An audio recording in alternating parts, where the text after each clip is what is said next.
What's up, guys? Back in November, I turned 26, so this video is going to be about the 26 biggest lessons I've learned about marketing and business in just under 2 years of trying to build my own business that have been the most transformational for me on my journey. Along that journey, I've made just under $600,000 Canadian in total revenue. If you don't know who I am, my name is Nicholas Bueno. I'm the founder of Coach Cookies, a marketing agency that helps coaches book an extra 15 to 20 calls in their calendar with a blend of organic content and email funnels. Some of the transformations we've produced include getting Corey Armstrong from 10K a month to 50K a month consistently in just under 9 months, helping Steve Cotter 12x his monthly revenue from online training in just 3 months, 4xing Mark Sanders' monthly income from online coaching in just 4 months, getting Kim Kershaw from 1 to 2 calls a month to 108 calls in just 14 weeks, and getting JC White a 10K pay in full deal in just 9 days without posting any organic content in 4 months or ever emailing his list. These are just a handful of transformations we've facilitated. If you're interested in learning more about the transformations we've done, check out coachcookies.com in the description below. So, lesson number 1, everything works. Content works, ads work, cold DMs work, cold emails work, YouTube works. You just need to find a method that plays to your unique strengths and you enjoy doing for long periods of time. I really love creating content, short form content with video, YouTube long form content, emails, presentation, Loom videos like this. I love doing that shit. So that's what I do because I like doing it. It's gotten me results and I can just do it over and over and over and I can delegate to my team as my team grows. I've seen people absolutely rip cold DMs. I've seen people rip cold emails. Like the guys at ListKit absolutely murdering that. I've seen people rip with just a referral program. I know I don't recommend just doing that, but I've seen people rip with ads. Everything works. Don't just look and get shiny object syndrome when you see somebody else doing something that works and think, this is going to save my business, because it's not, especially if you don't know the context behind why it works, what they're doing, what offer they're running, and how they help people, the testimonials they have, et cetera, et cetera. Look, if you have a scarce relationship with money and abundance, you're going to live in scarcity for the rest of your life. The money will never seem to stick, and it won't be enough even if you do get it. We'll talk about that more later in the video, though. Also, if you have an anxious attachment with money, that will show up in your business, not just your relationships. If you have an anxious attachment with women or men or whoever you date. We'll talk about that more in the video, though. Thing number 2, your main goal as a marketer is to prioritize your audience's biggest needs. That's it. That's what everything boils down to in the game of marketing. Do you know what your audience needs? Do you know what they are willing to pay for? Can you get that for them? Can you communicate that to them clearly? If they can't understand clearly how you help them and what problem you solve, you've lost them. Speak in clear language, not industry jargon. Don't worry about trying to sound smart. Worry about if they get what you're telling them and how it helps them. So for example, Brian Mark's offer is very clear. It's very valuable. Help online trainers get to 10K a month. And then from 10K a month, help them get to 50K a month. And then I think he has a high level mastermind that gets them to 100K a month or something like that. I don't know the exact details, but like those are basically his tiers. And like, that's super valuable. That's very clear for what people, for the people he's serving. That's it. Valuable, very clear. People want it. They buy it. He's a millionaire. It makes sense. You know what I mean? 3, your business will only be as good as your offer is. So like what I talked about, if you have a great offer, you have a great foundation for a business. If you don't, your business will never grow to the extent that you want it to. And an offer is not a list of services, by the way. You can't say my offer is social media marketing. Like that's not an offer. An offer is a very clear, specific transformation you lead people through. Like I talked about with Brian Mark, I help online trainers get to 10K a month. That's very, very clear. Now, I don't know what time frame he uses, but like I'm sure he says like in 6 months or like in 5 months or in whatever weeks or whatever, because the more specific, the better, without using blank, without having to whatever. You know what I mean? Telling people I train you, that's not an offer. That's a shitty service that you tell people you do. You'll be seen as like, you'll basically be seen as the fitness equivalent of a guy on Fiverr. I help you fall in love with the gym. Okay, that's a weak offer. It's a transformation, but it's not very strong. I help you get below 15% body fat, eat your favorite foods, and not have to go to the gym 5 times a week. That's a strong offer. So I'm in Client Ascension right now. Client Ascension's offer is we'll help you get 5 to 25 high-ticket clients, or you don't pay. Extremely valuable. 5 to 25 high-ticket clients. You get your money back if that doesn't work. People want that. I'm in it. Literally why I bought, right? And so I'm not saying, now obviously they have stipulations for the guarantee. Don't just go guaranteeing things that you have no idea if you can get. But the point stands that like if you have a great offer, you have a chance to build a really cool business. Thing number 4, the things that will scale your business are often the most boring. Market research, posting consistently, speaking in clear terms of how you help your audience, outreach, running, testing ads, training your team. A lot of people fail because they get bored. Like I said, don't just get shiny object syndrome and see other people doing something good and be like, I have to go do that. Oh, Hormozy's investing in school. I need to go start a school group. Oh, Gary V's creating NFTs. I should go create NFTs. That was a while ago, but the point remains. If you fall in love with the boring tasks and are able to execute them consistently, you will scale your business far, far quicker. 5, the highest ROI marketing task you can do is market research. Now, this relates to the boring thing. This is not sexy work. This is effective work. This is a needle mover, but a lot of people don't do this because it has nothing to do with viral hooks, going viral, becoming famous, cool video editing. Like I talked about having an offer. If you don't have a good offer, you don't have a good business. How do you create a good offer? You need to know what people want. You need to know what people need. You need to know what people are willing to pay for. And the only way to do that is by asking them or finding out. What I always tell people to do is find the 5 biggest movers and shakers in your industry and look at the problems that they talk about. Like, they've already done the research for you. Don't just go crib what they're doing and like funnel hack and rip what they're saying word for word. That's stupid. But you can find common problems they talk about. What are the biggest problems that their audiences are going through? And if you see commonalities, it's like, oh, these are the things that people are willing to pay for. Then you just figure out how to solve them in a manner that's effective and unique to you. Also, like, you don't need to reinvent the wheel. A lot of people worry about like standing out and being unique. If you can, great. If you can't, that's also fine. It just means that your offer it works. It's proven. You can do it and you can get results as long as you just hammer the basics and are good at what you do and get results and tell people and stay the course. You'll succeed. You'll be fine. I always say, like, find the biggest issues that people want solved and just find the most efficient, replicable, and sustainable solution for them. The easier it seems to people and the more valuable it seems and the higher likelihood they perceive that it's going to happen, the easier it is going to be to sell. Number 6, the amount of money you are able to charge is in direct proportion to the size of the problem that you solve. So if you help people get back in the gym, you'll never be worth more than a couple $100 tops. If you help them drop fat, get in the best shape of your life, and maximize their testosterone, you're worth far more. If you're a social media manager, you're worth like $1,000 to $2,000 a month tops. You need to get a ton of clients, scale, build a big team to handle it. Not the kind of business model I want. I know somebody who runs a business like that. She's crushing. She's doing $1 million and she's a great person and she's extremely smart and talented. That's just not the kind of business I want. So if you have the bandwidth and the wherewithal to build something like that, great. I know a lot of people don't though, and that's okay. If you're an agency or growth partner who helps people add clients to their calendar, that's more of like a 3 to 4K a month service at least. So if we look back at the example of the offer I gave you about Brian Mark, like, I help online trainers get from 0 to 10K a month. Do you know how many people would love to make 10K a month, especially in the economy that Canada's going through, that the United States are going through? So many people. And so if it's proven and he has a bunch of social proof that he's done it, it's a no-brainer for people to buy it. 7, business is all about relationships. The easier it is to be around you, the easier it is to win in business. I learned this when I was working for multiple agencies at the beginning of my journey, because to be honest with you, I wasn't great at my job. And if I'm being even more honest with you, I didn't even really know what I was doing. Like, I didn't know what my role was. I didn't know why I was there. Like, nobody ever explained like offers and like market research and ads and content and like what the point of doing this was. I just thought, oh, I post content because like content is valuable. But if you ask me like, how is content valuable? I'd been like, people see it. Like, I don't know. I couldn't explain it further to you. The reason why I succeeded and I ended up getting job offers from other places when I got fired, and the reason why I landed on my feet well, is because people really liked being around me. Now, if you played basketball with me in college, that might be hard to believe, but trust me, I've changed. People really like being around me. I was able to cultivate relationships. I was able to relate to people on a deep level. I was able to connect with the people that I worked with. And that saved my ass. Like, quite literally, if you act like a fun human being, I put normal human being on this slide, a fun human being, people like being around, and you solve a massive problem for people, you'll literally beat 95% of your competition. I've had sales calls where I remember I got on, I started talking to the guy about football. If you're seeing this, my client, you know who you are. Football, like with your feet, not the American hand egg. And I just asked him what his favorite team was, and he was like, oh, Liverpool. And we just started talking about that for like 45 minutes because I'm a huge Bayern Munich fan and I know how to speak the language. And after 45 minutes, he said, yeah, dude, I think you're brilliant. Like, how much to work with you? I love your testimonials. And I closed the deal. It was $8,000 American, that deal. Now, I'm not suggesting you conduct all your sales calls like that, but there is an art of like building relationships and being cool and making friends. It's kind of like why pickup artistry is stupid. Like, because people just want like a formula. They want the magic words to say that like unlocks a woman's brain and just takes her clothes off. Like, that's not a real thing. You need to have a good vibe. You need to have good energy. Otherwise, if you're hiding behind hacks and gimmicks, like that nervous, scared, insecure party is going to shine through and it's going to fall apart after you get some success. Thing number 8, ads will not save your business. Ads are wonderful. They work very well. I run them. I've had clients who run them.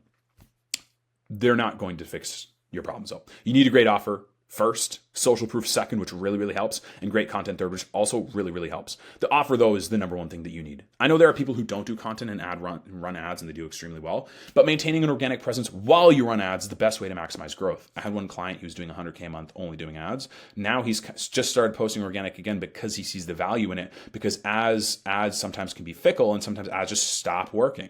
Sometimes they just start fatiguing, which if you run ads, you know.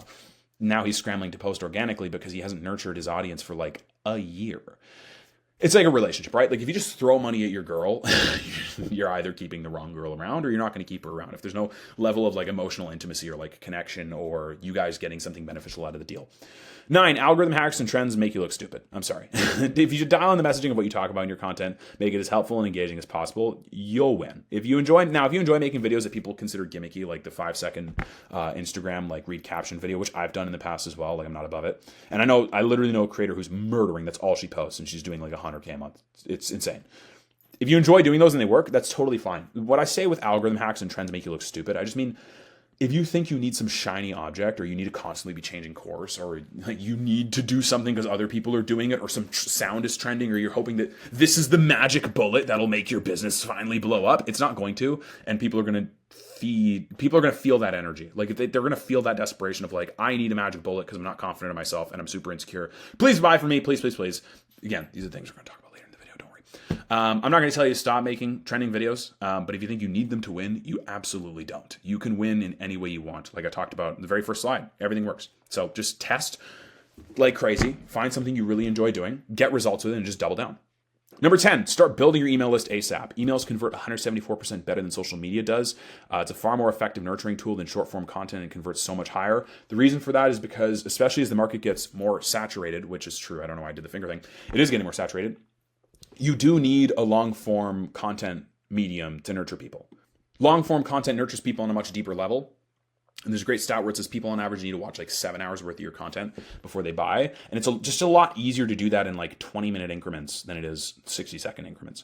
Also think about it like this. On Instagram, you can post stories, you can look at stories, you can go on your Reels feed, you can go on your Explore feed, you can DM people, you can get lost down a million rabbit holes. On your email, you can't. It's like, you read the email or you delete it or you click what it wants you to click. That's it. There's 3 options. You can't really get distracted. So emails are just a far more intimate way of nurturing somebody. And also when somebody gets on your email list, they've consciously said like, yes, I want more content from you. It's like, you can't ask a girl to marry you on the first date, but when you take her on a second date, maybe it's dinner instead of just coffee or a walk or a picnic or mini golf, or I don't know what people are doing on dates these days. But if you ask her on a second date, a third date, and the setting gets more intimate, more exclusive, and you're starting to build that relationship, she's far more likely to want to be your girlfriend, to move forward with a relationship when you actually take things to the next step. So it's the same thing with your content. I always build emails using an email course, 5-day email course, where you set up an automated system. They go to a landing page. Here's a 5-day email course that teaches you how to do X. Enter your email. They get emails every day for the next 5 days. Pitch sequence afterwards to book a call. Works extremely well. Open rates on it with my clients average anywhere from 50 to 55%. Click rate averages anywhere from 3 to 7%. So it trains people to open your emails and it nurtures them, and the law of reciprocity kicks into high gear. So that's what I always tell people to do. 11, short form plus long form is a winning combo. I kind of touched upon this in point 10. There's the stat. You need 7 hours of content consumed for somebody to want to buy from you. It's so much easier to do that when you're taking big chunks than small chunks. So short form is great because they feel like they can binge it and they have control over how much they watch. Long form is great because when they go, I want more, you need to have something that's more. 12, your success in business is determined by how quickly you can adjust. Business is not set it and forget it, one size fits all. You need to constantly be making adjustments, figuring out what works, why things work, because sometimes things just stop working. Like I said, sometimes ads just fatigue. Sometimes content algorithms change. Sometimes the market gets saturated and people become more skeptical to a certain strategy. That's fine. Doesn't mean you can't win. It just means you need to be proactive and flexible and figure out what works outside of that. Or leave a bit of room for innovating and testing and continuing doing the things that work, because you don't want to get shiny object syndrome and completely abandon a winning formula if the tides start to change just a little bit. Good example is my client Liz was going to launch a cohort a little while ago, but the response wasn't great with that structure. There were people who were like, I'm not sure if I can make those dates in that time frame. And because she doesn't have like an overwhelming sea of people in her audience who want to buy from her immediately, she changed it. We restructured it together. We figured out a good offer shell, and 5 days later, she got a pay in full for $6,000. And it's somebody who wouldn't have fit that cohort structure. And she still had 2 other people who were extremely interested after that. So it just goes to show you that the small adjustments that you make often have massive rewards. 13, if you can only develop one skill, it would be the ability to capture and keep attention. I know this might sound like, duh, yeah, no shit, but it's the truth. Think about it like this. Think about this. When you're posting content online, you're not just competing with other people in your niche. You're competing with everything in the internet. People could literally be watching Prawn at the same time that they're watching your videos. Why should they stay and watch your videos? Why should they stay and read your landing page? They could be watching cat videos. They could be talking to their friends. They could be doing anything. You need to give them a good enough reason to stop, watch your stuff, and read your content, to actually sign up for your newsletter, to watch your YouTube videos. Think about your audience as in a scrolling trance when they're on the internet, which is true more often than not. And you need to give them such a good reason to stop and listen to you. Thing 14, money is just energy. The more scarce you think it is, the less you will have. Now, we're about to get into the woo-woo section of this video, but it's true, and you need to listen to me because changing your mindset around money is going to change your life. Money is literally just an exchange. Hundreds of years ago, thousands, I don't know what the timeline is. People didn't use paper money. They didn't. And even now, we barely use paper money today. The medium of what money is usually changing. Card, crypto, paper, coins. What it is at its essence is an exchange of energy. I want X result. I'm going to give you so much currency because I'm investing my energy in you to get me this result. And when you see it as that value exchange, it changes everything. That's all money is. If you can, like I said, how good your offer is. At the beginning of this video, I talked about this. How good your offer is determines how much money you'll make. If you can lead people through a massively helpful transformation, they will pay you lots. And you don't need to feel bad or feel like you're unworthy of it if you can actually make a massive difference in their life.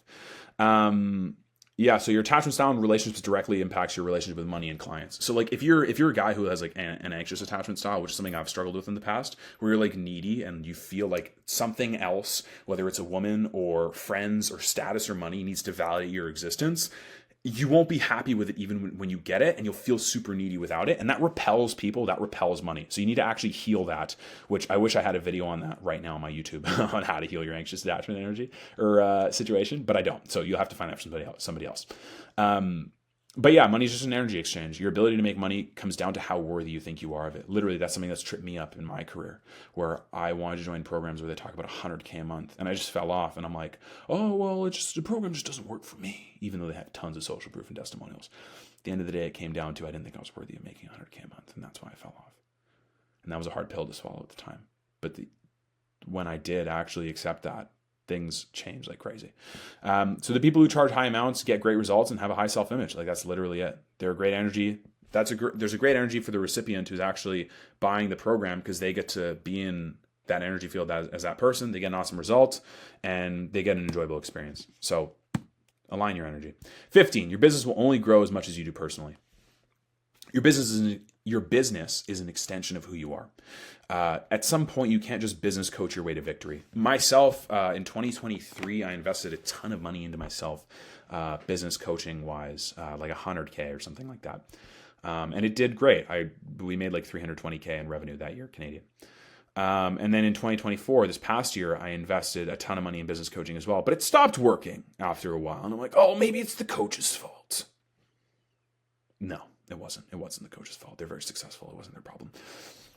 After some point, like I'd learned everything I needed to learn. Like, what are they going to do? Teach me some new medium, like ads, content, DMs, emails, newsletters. Like, there's only so many tricks and hacks and tips you can actually use, right? Like, at some point, you can't reinvent the wheel. Otherwise, other people are going to jump on it, and it becomes old and saturated quick. You know what I mean? Like, there's nothing new to do. Like I talked about earlier, there's no magic bullet to consume. The new algorithm, trend hack. Like, that's not a magic bullet that's going to save your life. If you don't focus on growing as a person, your business is going to stagnate, and that's a really hard pill for people to swallow. They're doing well, and they hit their ceiling as a person with that identity that they currently have. And instead of changing the identity and doing the internal work necessary to become the person who's worthy of attracting the great success and wealth and riches that they desire, they plateau or they procrastinate or they don't do it. Even more importantly, your outer world always reflects your internal world. If there's a problem you keep encountering, the answer is inside of you, not outside of you. As within, so without. The biggest thing that I've learned in the last year is how to take radical accountability and to learn that everything is happening for me, not to me. Every situation I'm in is teaching me something. If I go, oh, well, it's that person's fault. Oh, it's my ex-girlfriend's fault. Oh, it's my parents' fault. Oh, well, it's society's fault. It's the government's fault. I'm taking my power away and I'm putting it on somebody else. And at the end of the day, other people can't make decisions for me. They can't. They can't change my situation. Only I can do that. And so when you look at it and think like, okay, everything that's happening to me is because I am an energy match for these things that are coming my way. Maybe it's not your fault things happen, but you are an energy match for the things that come your way. And that might be a very radical position to take and might be difficult to wrap your head around, but it is the truth. I'm sure you've seen friends who they can't seem to stop attracting the partner or the girlfriend or the boyfriend that treats them like shit, or they just can't seem to attract better friends who don't take advantage of them. That's because they're an energy match for that type of person, right? So God will keep putting the same lesson in front of you until you learn how to actually deal with it. I love business because you can only win so much on the outside until you realize the things you need to face are the things inside you. Your lack of worthiness, your low self-esteem, your own traumas and hangups are the ones that keep your business down, not external situations like leads, clients in the market. 17, business is an incredibly spiritual journey. Yes, even if you believe that stuff is complete bullshit. Think of spirituality like gravity, not Santa Claus. It exists whether you think it does. You can try to jump off a building and float up. That's not a great idea. You can try to outperform your true self-image on a deep level, but your heart, which is your soul, your essence, who you are and who you think you are, who you see yourself as, and your head, which is your beliefs, mindsets, outlook on life, will always bring you to a point in which you think you deserve, right? So a lot of people dismiss the spiritual stuff. They think it's super woo-woo. They think it's BS. They think it doesn't work. I don't know, man. If you keep running into certain problems, or if you feel like there's something deeper that you can't access, it's probably because you need to go deeper. And that means into the spiritual realm, which is something I'm currently diving super deep into and super exciting. So I'll be, sharing updates on that on this channel. Number 18, it's better to charge more than you think and bring a price down if people can't pay it than to undercharge and hate yourself. I made this mistake in the past. Charge too little. It always ends poorly. The client takes advantage of you. They're not worth your time. You hate doing it. Nobody wins. Don't undercharge. I mean, at least if you have the necessary social proof. If you're like brand new and you're like, I'm worth $13,000, you're probably not. And that's okay. You need to work your way up to that. But if you have the social proof and the testimonials and the skill set, ask for a price that makes you a little uncomfortable. Because then if you bring it down, people will be willing to negotiate with you if you're actually worth it. Number 19, organic content is still as important as ever. When people look you up, they want to see who you are online. They're not like looking up your website. They're looking up who you are on social media. And they want to see how capable you are. They want to see what you're like. They want to see who you are as a person. They want to see the results you've gotten. Ads work, and only having social proof up on a landing page does work. However, if you have an abundance of content that shows your expertise and it does all the legwork for you, sales calls will be 100 times easier. Thing number 20, poor people think that money is the most valuable resource you have. Rich people know that time is the most valuable resource you have. You should be spending money to get your time back. So you should be investing heavily into coaching, people, systems, tech that actually gets your time back and speeds up your learning curve. Money can always be made in large amounts. Again, it's an energy, so it comes down to your beliefs in your head and your energy in your body. If you align the energy in your body, the beliefs in your head, and you have a valuable skill set and you're able to get great results, you will make large amounts of money. It's not if, ands, or buts. It's not up for contention. It's true. So instead of worrying about how much money you're spending, like, I'm going to cut back on my Starbucks this month, there's only so much room you can go to the bottom until you hit zero and you can't go below it. Instead, think about how you can expand, how you can grow, because there's an unlimited amount that you can grow in every single direction, except to the floor, obviously. Thing 21, if you do not have 100% conviction in your offer, nobody else will either. And it's kind of like dating, right? Like, guys wonder, why can't I get dates? Well, do you feel confident? Do you think that you're worthy of getting a girlfriend who loves you and is great and that you want to date? No. Okay, well, then why is she going to want to date you? Women don't sit there being like, yeah, I really want a guy who's super insecure and hates himself. Like, that's just, that's a real panty dropper. Like, that's not a thing. You know what I mean? It's like, it's the same thing with business. People don't go like, yeah, man, I really want a coach who secretly hates himself, thinks he's a piece of shit, and thinks he can't help me out. Like, that's really who I want to invest my money with. You need to have conviction in what you do. And it's funny because I know coaches who have facilitated incredible results with themselves and other people, and they've done awesome things, and they're still scared to show faith in what they do. You don't get brownie points for thinking you're an idiot. You don't get brownie success points for shitting on yourself. Trust me. You just get the opposite of that. If what you're selling can drastically improve people's lives, you have an absolute moral obligation to sell it. Period. End of story. 22. Everything in life is a system, which means that you will only ever perform to the weakest link in any operation. Now, systems-based thinking, I think it's called system thinking. It's a pretty complex topic that I'm going to be honest with you, I can't explain super in depth to like a 30-minute video, which is what I've seen somebody do. Like Leon Castillo is a guy, a former mentor of mine, awesome guy. He blew his mind with this concept. He blew my mind with this concept, stuttering like crazy, Jesus. The best way I can break it down to you though is like this. Think about it like this. You sell shirts. You have a great factory and materials with no audience. You're not going to get any sales. Now you have a great audience and great materials, but you have no factory. You're still not going to get sales. You have a great factory and a great audience with no material. You're still not going to get sales. No matter what you do in business and in life, you will always sink down to the level of your weakest link. Again, I think dating's a great example. Let's say you're tall, you're jacked, you're funny, but you have an awful self-image. Your dating life is going to look like that awful self-image because women don't want to be around a guy who hates himself. Let's say you have a great self-image, you're funny, but you're in terrible shape. Your dating life is going to sink down to you being in terrible shape. That's just how it goes. Until you fix the thing that's your worst attribute, you'll always perform at the level of that worst attribute. Thing 23, you're not your thoughts or your emotions, you're a consciousness who's aware of the things happening around you. Now, this is also going to seem woo-woo, but it's the truth. A lot of people get wrapped up in their emotions and their thoughts, and they think that, oh my God, this is who I am. You're not. And a lot of people go, you're your actions. Well, you're also not, because I'm sure you've done something and you're like, why did I do that? That's not what I wanted to do. I'm not happy with that action. That's not who I am. You are the awareness that sees everything happening around you. You are consciousness that is aware of your experiences, your actions, your thoughts, what other people are doing. And this is one of the most crucial lessons I've learned because business can be a lot. You can get stressed out. You can get overwhelmed. You can get excited. These are daily things. And if you don't know how to separate who you are from your emotions, it's really going to fuck you up. Also, we get 60,000 thoughts come through our head every single day. If you don't know how to sift through them properly, you can go crazy. Thing 24, you're a product of the people you spend time with and the media you consume. The importance of this cannot be understated. If you hang out with people who don't have ambition, have limiting beliefs, or low-key want you to fail, it's going to hurt you. I'm not advocating for just cutting people out of your life just for the sake of doing so, because they're not hustlers and they're not grinders. However, there are people who do hold your life back. There are. Like, I've had to learn this the hard way in my life. Friends who became jealous of my success or tried to get me to admit that everything I was doing was just a fluke, or people who would preach how other people were losers and soft or bitches and like they weren't doing anything with their life. And when you try to ask them to take accountability or reflect things back on them, they freak out. Like, those are people who, they're energy vampires, and you can't hold on to them. You can't keep them in your life. It's difficult, especially if you love them or if you have hung out with them or you have history, but it's something that's necessary. Keeping those people around is just holding you back. Thing 25, you need to work extremely hard in the beginning, only to realize that hard work isn't everything. Now, that's not to say that hard work doesn't work. It does work.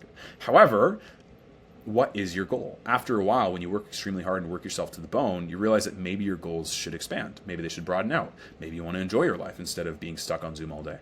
Maybe you want to have good relationships with people and feel good about who you are as a human being instead of making $1 million. Not to say that you can't do both. You can, but you need to figure out how to actually achieve those things. They're both skills, right?